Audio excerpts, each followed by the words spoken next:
सभी का मार्गदर्शन करें।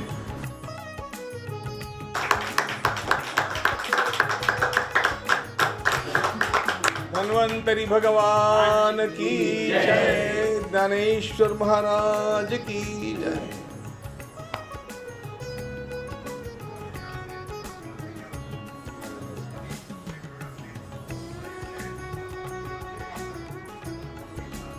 पूरे प्रोडक्ट को छूकर आशीर्वाद दीजिए। मंगलम भगवान विष्णु मंगलम गरुड़ध्वजा मंगलम पुंडरीकाक्षो मंगलाय तनो हरि। शुभम भवतु।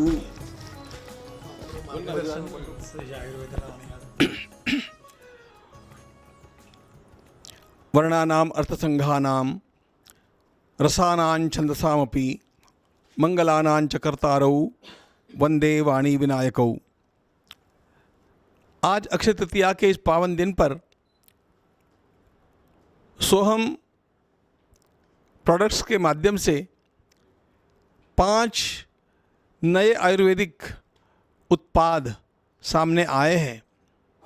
मैंने देखा उन उत्पादों में पेन किलर भी है, हेयर ऑयल भी है और भी अन्य बातें हैं।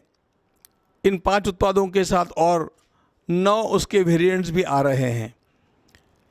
मैं सोहम की इस एक्टिविटी का बहुत बहुत अंतःकरणपूर्वक स्वागत करता हूं और उन्हें इस अपने कार्य में खूब खूब उन्नति हो, इस प्रकार की शुभकामनाएं और भगवान ज्ञानेश्वर महाराज की कृपा का भी मैं यहाँ पर वितरण करता हूँ। हम भारतीय हैं और भारत की अत्यंत बड़ी विशेषता उसका आयुर्वेद है। जितने भी पैथीज उपचार पद्धतियाँ हम देखते हैं, उन सारी उपचार पद्धतियों में शिरोमणि उपचार पद्धति आयुर्वेद ही है, यह निश्चित बात है। क्योंकि हमारा जीवन व्यक्ति, समाज, प्रकृति और परमात्मा इनके संतुलन के साथ चलना चाहिए।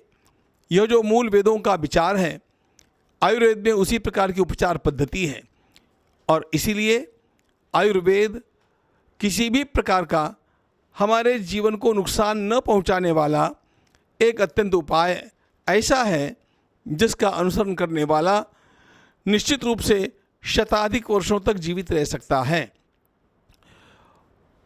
हमारे वेदों ने कहा, कुर्वन्नेवेह कर्माणि झिझि विशेष शतक समाहा। मनुष्य को यह आयु जो मिली है, यह कम से कम 100 वर्षों तक जीने के लिए मिली है। सच्ची बात यह है मित्रों, मनुष्य मरता नहीं है, अपनी गलतियों से वह स्वयं को रोज थोड़ा थोड़ा मारते रहता है। और इस मारक कार्य में बहुत सारा काम हमारे मेडिसिन भी कर रहे हैं। अनेक प्रकार के मेडिसिन के माध्यम से हमारे शरीर में विषों को, जहरों को घुसाया जाता है, जिससे तात्कालिक राहत तो मिलती है लेकिन आगे चल कर के नुकसान होता है। आयुर्वेद की पद्धति किसी भी प्रकार का नुकसान न पहुंचाने की है और इसीलिए पृथ्वी, जल, तेज, आकाश और वायु, इन पंचमहाभूतों का उपयोग हमारे वात, पित्त और कफ, इन सब के लिए कैसे किया जाए, इसको ध्यान में लेकर के आयुर्वेद ने जो पद्धति प्रदान की है, उस पद्धति से मनुष्य यदि वह उसके साथ साथ योग का भी अभ्यास करता रहे तो 100 वर्षों से जीने के लिए ही भूमंडल पर आया है।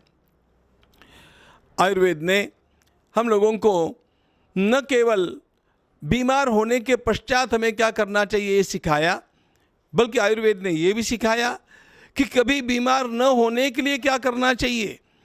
इसको आयुर्वेद की भाषा में बोलना हो तो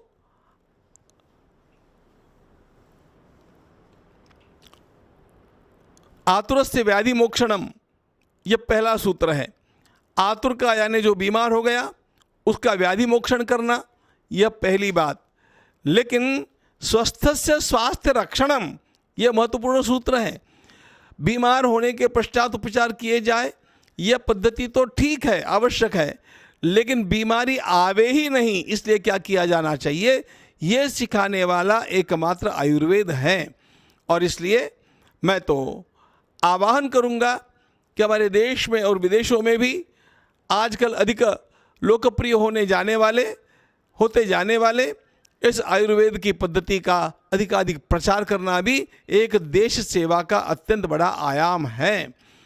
यह देश की तो सेवा है ही, लेकिन जो अपने प्रियजन हैं उन प्रियजनों को हम यदि आयुर्वेद की इन औषधियों से परिचित कराएंगे और वे स्वयं उन आयुर्वेद की औषधियों का उपयोग अपने लिए करेंगे तो निश्चित रूप से वे भी स्वस्थ रह करके अंत तक सक्रिय भी रहेंगे और खूब अच्छा योगदान अपना समाज के विकास में दे सकेंगे।